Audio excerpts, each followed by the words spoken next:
Olá, queridas irmãs e queridos irmãos inscritos aqui no canal Clavan Vídeos. Sejam muito bem-vindos a mais um encontro de luz e conhecimento.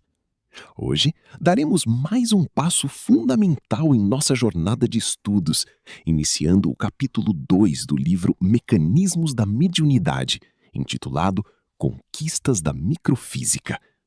Juntos, faremos uma fascinante viagem ao interior da matéria e do átomo, descobrindo como a ciência do infinitamente pequeno nos ajuda a desvendar os mistérios do mundo espiritual. Antes de mergulharmos neste oceano de descobertas, convido você a serenar o coração para uma breve prece. Mestre Jesus e amados benfeitores, iluminem as nossas mentes, que ao estudarmos a intimidade da matéria, possamos reconhecer a grandeza divina nas minúsculas engrenagens que sustentam a vida, enxergando nos elétrons e na energia que nos cerca a perfeita teia do infinito amor de Deus. Que a sua paz permaneça conosco. Para que possamos compreender toda a profundidade e a beleza física e espiritual deste capítulo, a leitura e a análise profunda serão conduzidas pelo querido expositor André Luiz Ruiz. Utilizaremos trechos preciosos do seu programa O Espírito da Letra, para que ele nos ajude a traduzir o complexo alfabeto divino dos elétrons e prótons, conectando a ciência à mediunidade de forma clara e acessível. Acomode-se, abra o seu coração e venha conosco neste estudo transformador. Mecanismos da mediunidade. Primórdios da eletrônica. Espíritos eminentes, destacados. Espíritos, hein? Está falando do mundo espiritual.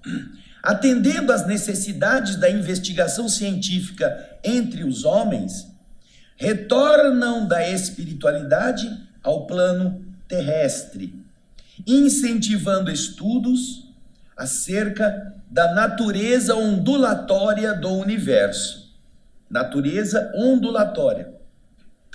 A eletrônica sussurra, balbucia as primeiras notas com Tales. Tales é o filósofo, matemático grego. Tales de Mileto. Mileto é a cidade de onde ele era oriundo, que nascera aproximadamente em 625 e morre em 547 a.C. Ele é matemático e filósofo grego. Ele existiu 600 anos antes do Cristo. Olha que interessante. O grande filósofo, que tinha a crença na unidade essencial da natureza, observa a eletrização do âmbar, elétron, chamado elétron em grego.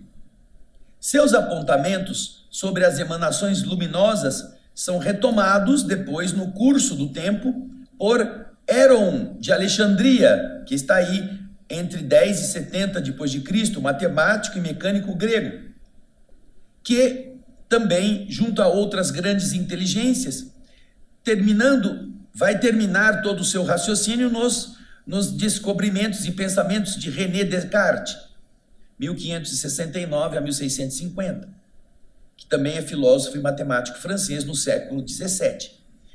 Descartes é uma figura importante do pensamento, não é? Que, inspirado na teoria atômica dos gregos, conclui 300 anos antes da descoberta do elétron, que na base do átomo deveria existir uma partícula primitiva, chegando mesmo a desenhá-la com surpreendente rigor de concepção, como sendo um redemoinho, um turbilhão ou imagem aproximada dos recursos energéticos que o constituem.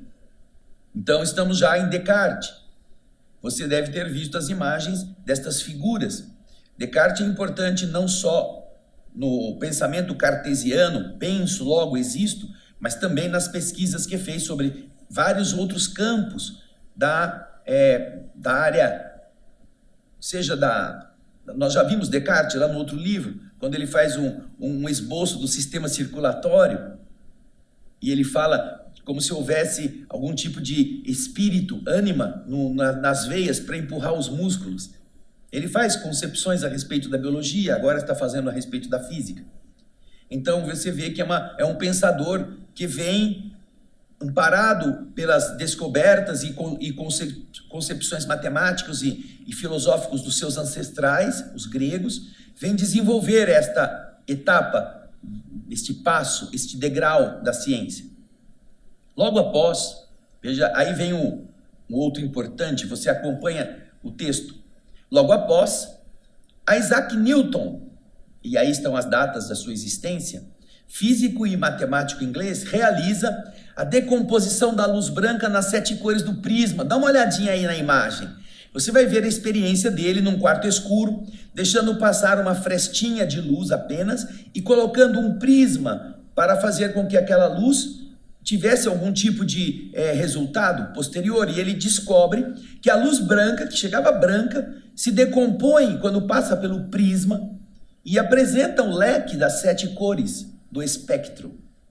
Apresentando, depois dessa experiência que você está vendo aí, seja no quarto escuro, seja no prisma que vai decompor a luz, ele apresenta, depois de fazer essa experiência, a ideia de que os fenômenos luminosos seriam correntes corpusculares, correntes de corpúsculos, sem excluir a hipótese de ondas vibratórias a se expandirem no ar. Agora depois, pouco tempo depois, nós vamos encontrar Huygens, que está fazendo, como físico e matemático e astrônomo holandês, a experimentação que o anterior estava fazendo e defende, Huygens, defende a teoria do éter luminoso, ou chamada teoria ondulatória. Nós estamos vendo que mais ou menos todas essas pessoas estão vivendo no mesmo período, no período muito próximo. O físico Isaac Newton é de 1642, mas o Huygens é um pouquinho antes, vai viver mais ou menos na mesma época. Então um vai ajudar na continuidade da pesquisa do outro, estarão fazendo juntos, um está na Inglaterra, outro está na Holanda.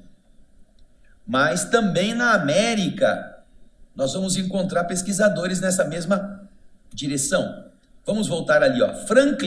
Benjamin Franklin, o pai da nação americana, um dos pais, político, físico e publicista americano.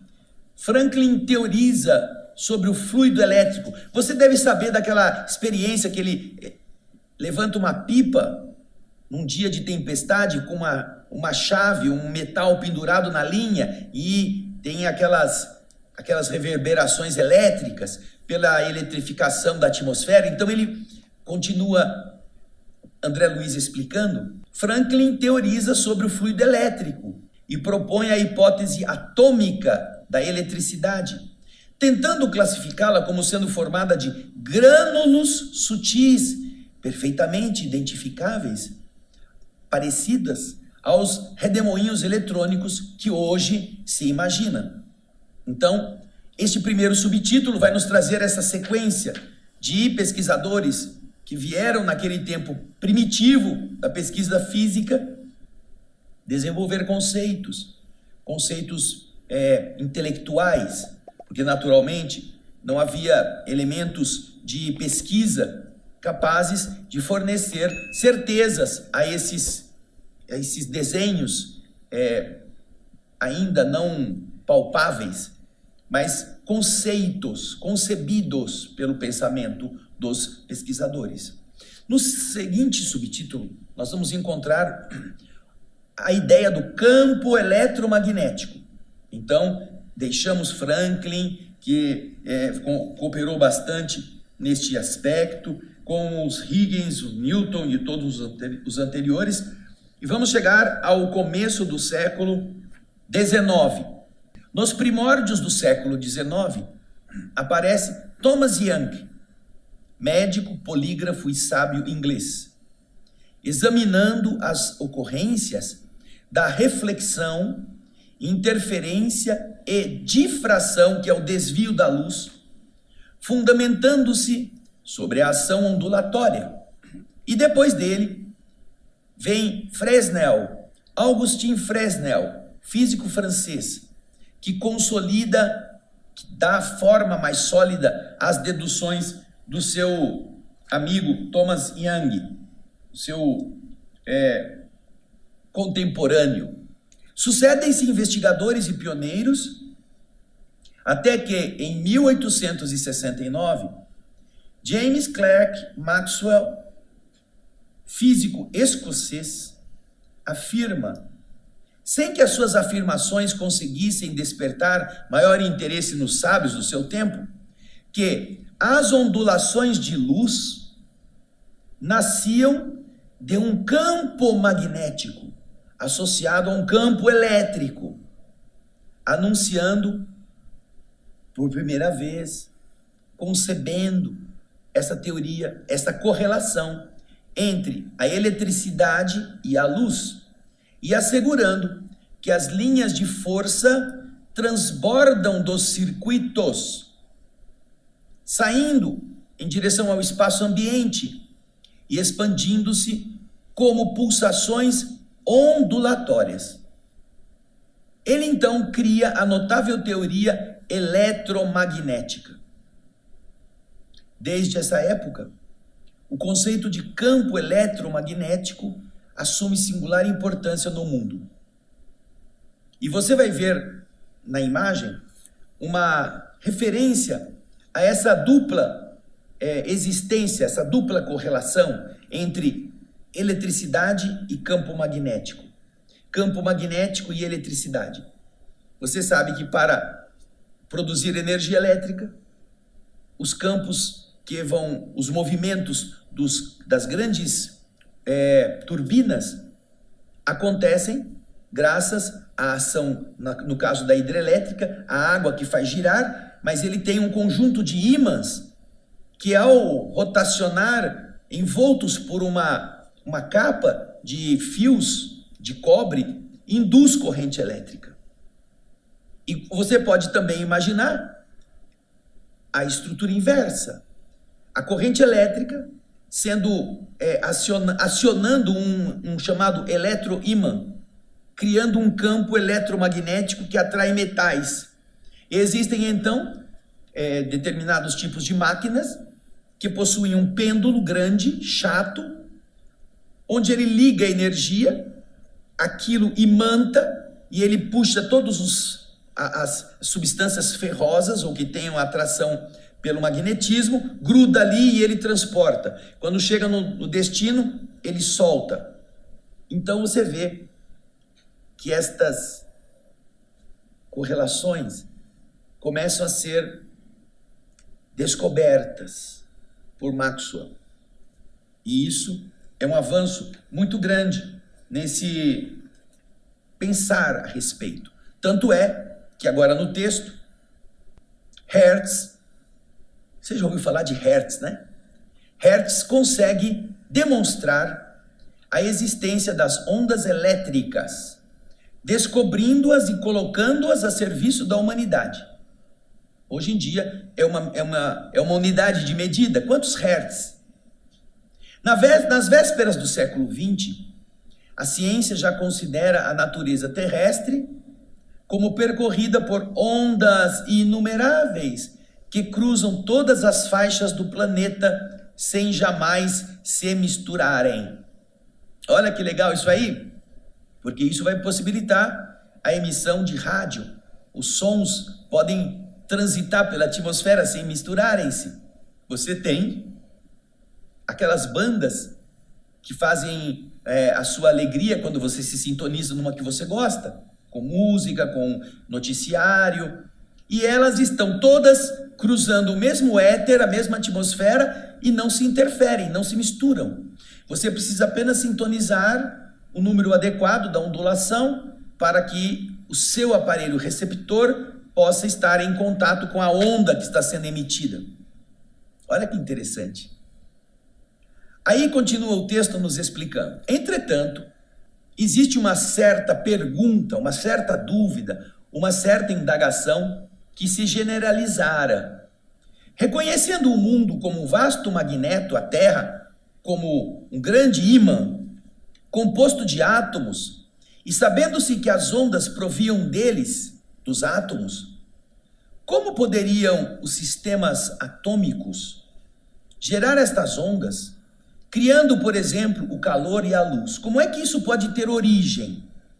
Já não havia mais dúvida a respeito disso, mas ainda restava a pergunta: como é que esses sistemas podem produzir o calor, a luz, o sistema ondulatório? Agora vamos chegar então ao subtítulo que vai explicar isso. A estrutura do átomo. Max Planck, distinto físico alemão, ele percebe, ele repara, isso em 1900, que o átomo, lançando energia, não procede em um fluxo contínuo. Os átomos emitem energia, mas elas não são uma energia contínua.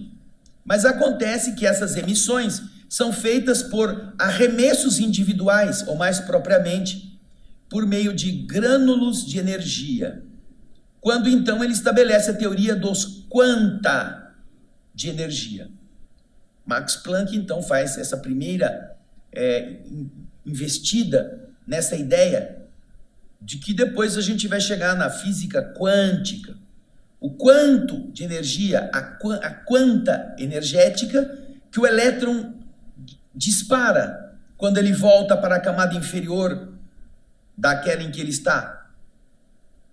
Foi com base nisso que Niels Bohr, físico dinamarquês, deduziu que a descoberta de Planck somente se explicaria pelo fato de os elétrons que giram ao redor do núcleo gravitarem ao redor desse centro no sistema atômico em órbitas seguramente definidas, bem marcadas, a exteriorizarem energia, não girando como os planetas em torno do Sol, mas saltando de inesperado de uma camada para outra.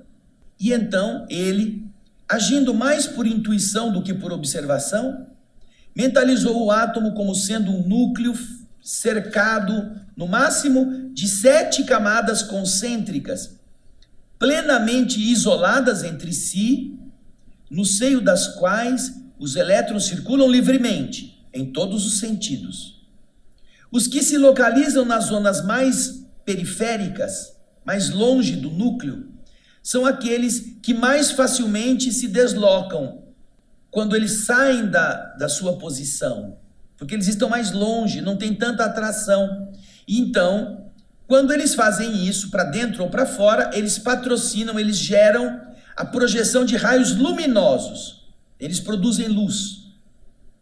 Ao passo que os elétrons que estão aglutinados nas camadas mais profundas, mais unidos ao núcleo, mais próximos do centro, quando eles mudam de órbita, eles deixam escapar raios mais curtos, que se graduam na série dos raios X.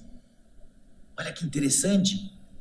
Dependendo da camada eletrônica em que o elétron se move, os que estão mais longe produzem a luz. Mas os que estão mais lá dentro, como estão mais agitados, porque estão mais perto do núcleo, mais atraídos pelo núcleo do átomo, quando eles mudam de posição, eles emitem um tipo de energia que é diferente, que estaria na faixa da emissão de raio-x. Bom, isso tudo são pesquisas com aparelhos rudimentares, mas também por intuição, como o André Luiz está falando, certamente porque, como espíritos, esses indivíduos estão amparados por entidades amigas que estão ajudando a eles conceberem coisas que explicam as descobertas anteriores. Agora vamos continuar a ouvir André Luiz nessa emocionante trajetória. Aplicada a teoria de Bohr em variados setores da demonstração objetiva, quando testaram a teoria de Niels Bohr, ela alcançou encorajadoras confirmações começaram a ver que ela tinha uma boa chance de ser verdadeira.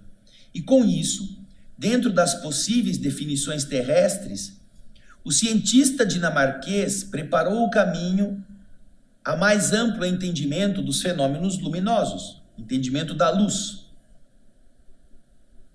Agora nós vamos ver o que acontece nesta sequência. Vem o subtítulo que você está lendo aí comigo, Estados Radiante, ou Estado Radiante e Raio-X.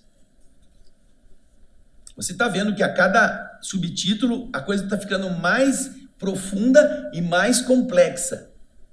Cada vez mais chegando no núcleo do átomo. As pesquisas vão de uma descoberta a outra, encaminhando o raciocínio juntamente com a influência positiva dos bons espíritos, porque do lado de lá estão os verdadeiros cientistas que conhecem as estruturas da matéria, o seu funcionamento, então eles usam a inteligência humana encarnada para irem intuindo-a num determinado caminho, numa determinada direção. Então, nesse subtítulo, vamos agora ver esse estado radiante e os raios X. A ciência da Terra, antigamente, acreditava que os átomos fossem corpúsculos eternos e indivisíveis. A ciência antiga. Elementos combinados entre si, entrelaçavam-se e se separavam, modelando formas diferentes. Seriam como o vasto, mas limitado capital da vida de que a natureza podia dispor sem qualquer desperdício. No último quartel do século XIX, porém, 1875 em diante, singulares alterações marcaram os passos da física.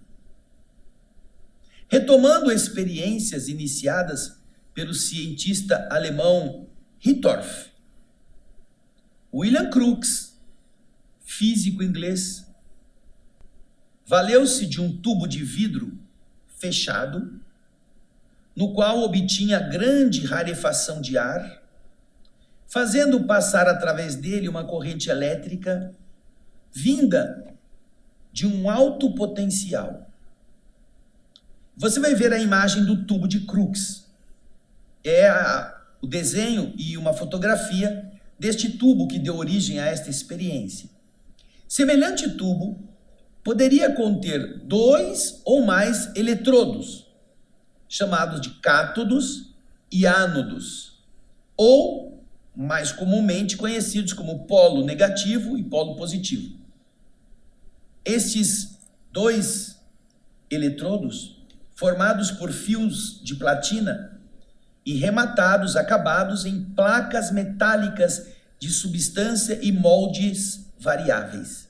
Quando se ligava à corrente, William Crookes, o grande físico, notou que do cátodo partiam raios que, atingindo a parede oposta do vidro, nela formavam uma certa luminosidade fluorescente.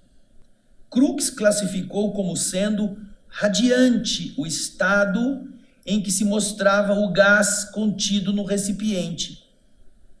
E ele disse que ele tinha a impressão de que ele havia conseguido reter os corpúsculos que entrelaçam a base física do universo.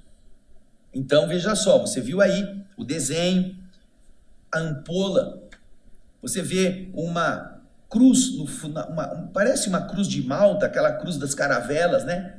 Em desenho. E quando ele ligava o emissor, um dos polos, os elétrons corriam e produziam como que uma sombra ou uma fluorescência no polo oposto, reproduzindo a forma daquele desenho de cruz de Malta, que você vê aí na tela. E ele então diz: eu acho que eu consegui reter estes corpúsculos que entretecem a base física do universo. Porque de verdade ele havia feito um vácuo no interior, a princípio não tinha nenhum tipo de ar ali dentro. O que passava era alguma coisa que não dependia do ar e nem estava no ar. E você que está ouvindo William Crookes, você deve saber que esse físico que recebeu o prêmio Nobel, ele desenvolveu, com os aparelhos que ele fez, diversas experiências com o espírito de Kate King. Um espírito que se materializava no laboratório de William Crookes para que ele pudesse medir, pesar, fazer experiências físicas. Durante 3 anos.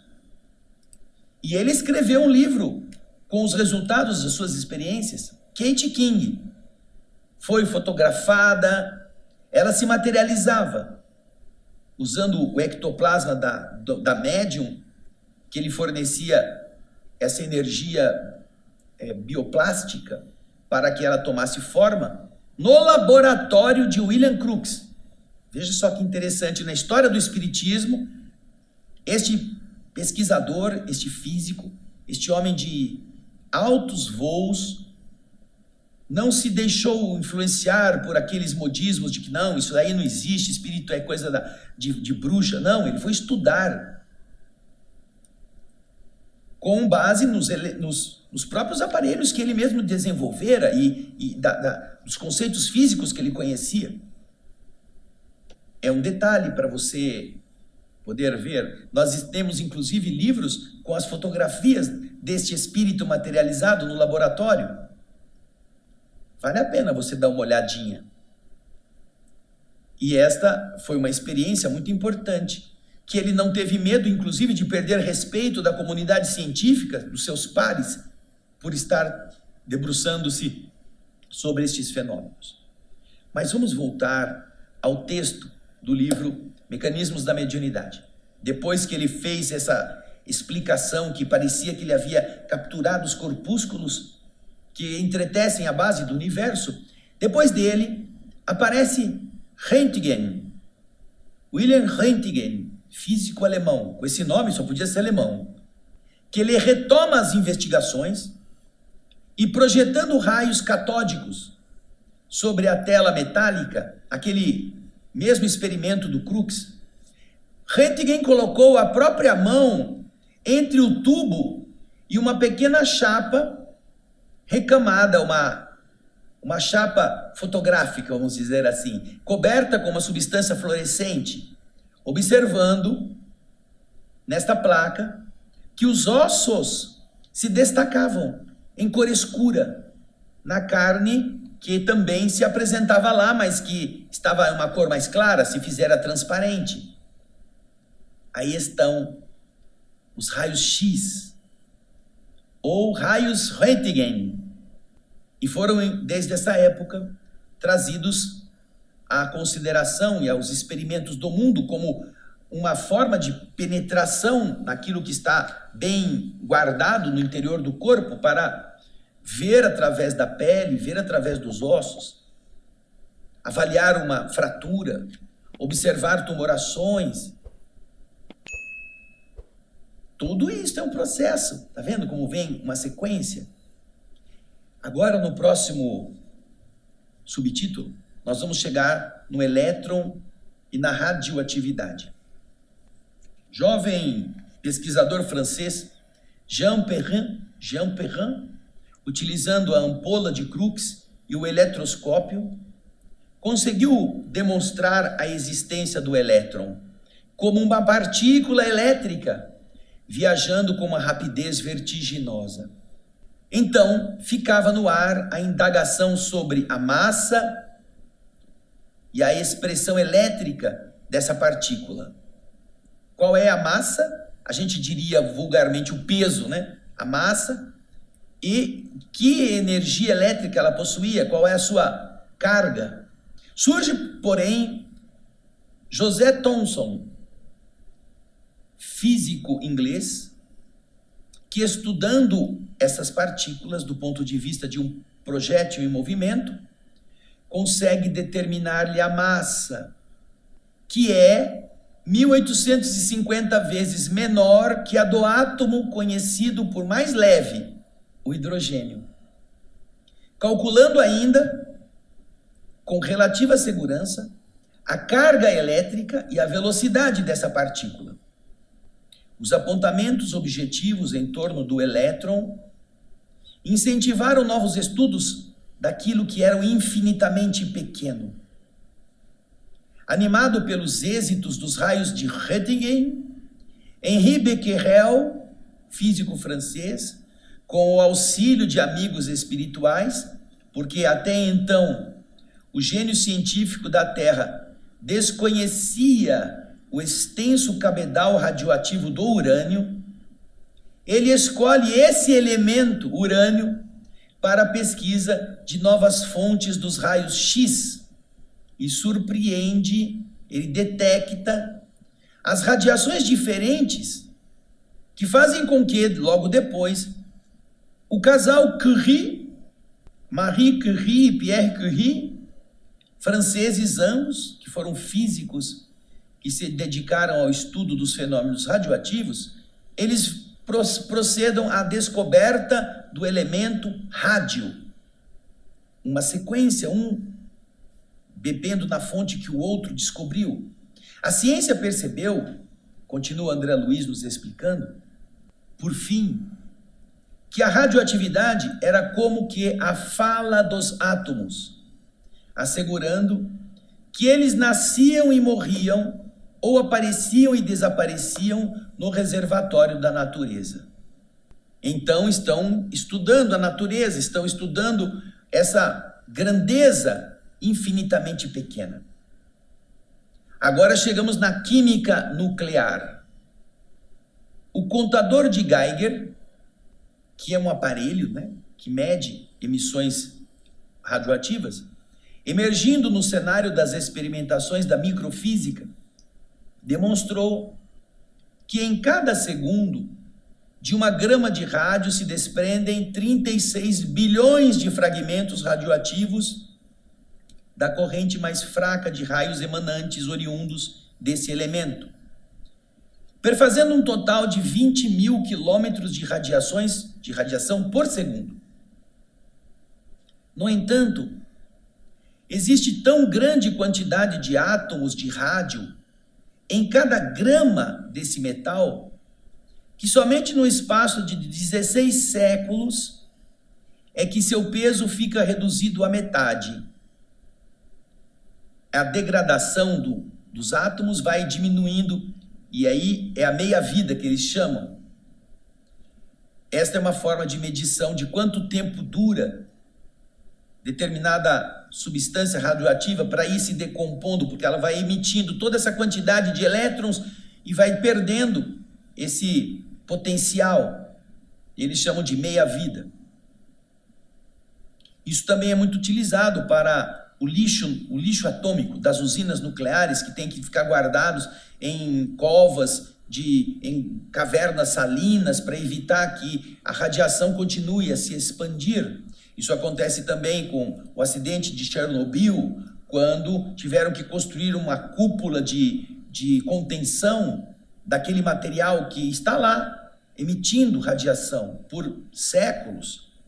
André Luiz continua. Aprendendo-se que a radioatividade exprimia a morte dos sistemas atômicos, à medida que ele vai se soltando elétrons, a radiação, o sistema atômico vai perdendo energia. Aprendendo isso, não seria possível apressar-lhes a desintegração controlada com vistas ao aproveitamento de seus potenciais energéticos? A pergunta... Se realmente os elementos vão indo embora aos pouquinhos, leva um tempão para aquele conjunto pequeno de grama, 1 grama, 2 gramas acabarem dissipando-se pela emissão natural dos elétrons, não tem um jeito de acelerar isso e a gente aproveitar essa energia tão intensa retida nesse pequeno corpinho para fazer coisas boas, aproveitar os seus potenciais elétricos? Lá vem a mente pensativa, inventiva. Então, André Luiz continua explicando. Rutherford, físico britânico, lembrou que as partículas emanadas do rádio, aquelas partículas que o rádio emite, não é o rádio que a gente ouve música, é o elemento rádio da tabela periódica. Elas funcionam como se fossem balas, projéteis vigorosos. Ele então fez o quê? Encheu um tubo com nitrogênio, que também é conhecido como azoto, e nele colocou uma parcela de rádio, desse elemento rádio, reparando os pontos de queda dos corpúsculos eletrizados sobre uma pequena tela fosforescente. Ele percebeu então que o rádio emitia toda aquela saraivada de balas, como se fosse uma metralhadora, e ao passar pelo nitrogênio ele produzia uma fluorescência, e essa fluorescência era captada numa tela. Era uma eletricidade captada numa tela fosforescente. Então, ele descobriu, desse modo, que os núcleos do nitrogênio, quando eram espancados em cheio pelas partículas radioativas alfa, eles explodiam, convertendo-se em hidrogênio e num isótopo de oxigênio. Foi realizada assim, de maneira calculada, a primeira transmutação atômica pelo homem, originando-se desde então a chamada química do núcleo, a química nuclear, que termina hoje com a artilharia atômica do chamado ciclotron. Sabe o que é o ciclotron?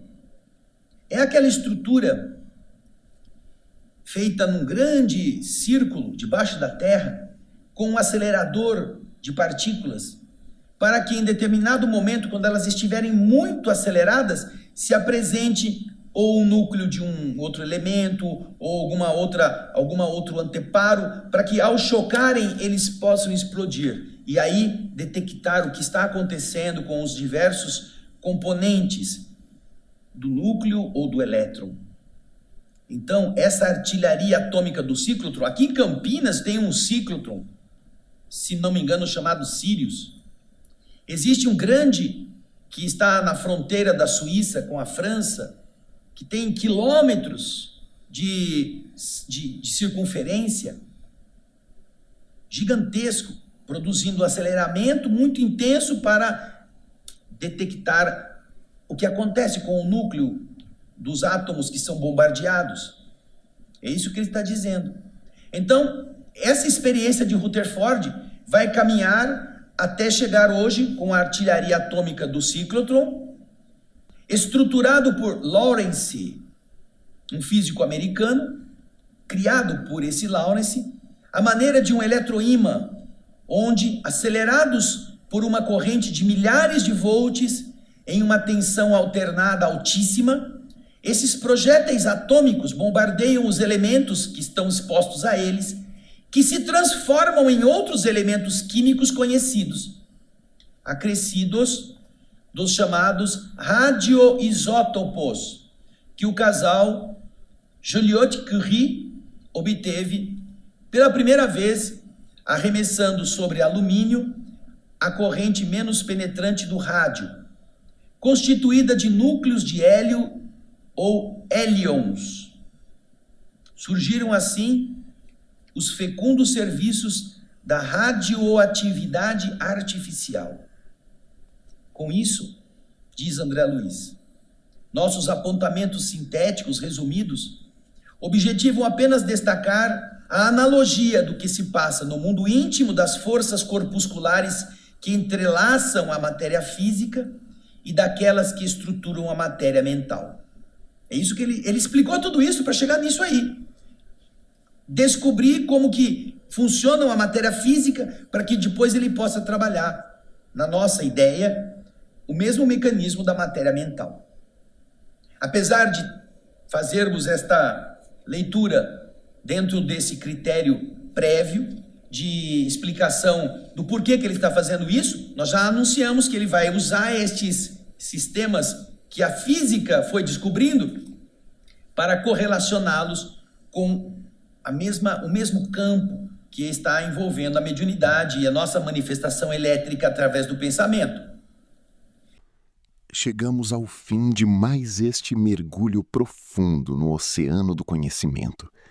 Hoje, guiados pelas conquistas da microfísica, compreendemos que a matéria que tocamos não é maciça e irredutível, mas sim energia divina em estado de condensação. A ciência do infinitamente pequeno nos revelou que o átomo é um sistema vibrante de forças corpusculares, provando que vivemos mergulhados num universo invisível de vibrações. É fascinante perceber como a física terrestre, ao desvendar a estrutura da matéria, se torna uma chave valiosa que nos ajuda a entender a mecânica e a grandiosidade do mundo espiritual, mostrando a divina unidade de todo o universo. Se esta viagem ao interior da matéria iluminou o seu entendimento e tocou o seu coração, deixe o seu like neste vídeo e inscreva-se agora mesmo aqui no canal Clavan Vídeos. O seu apoio é a energia que movimenta o nosso trabalho. Compartilhe este estudo com seus familiares, amigos e todos aqueles irmãos que também buscam o conhecimento que liberta e consola a alma.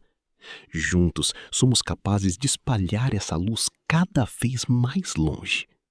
Para encerrarmos o nosso encontro, convido você a serenar a mente e elevar os sentimentos em nossa prece final.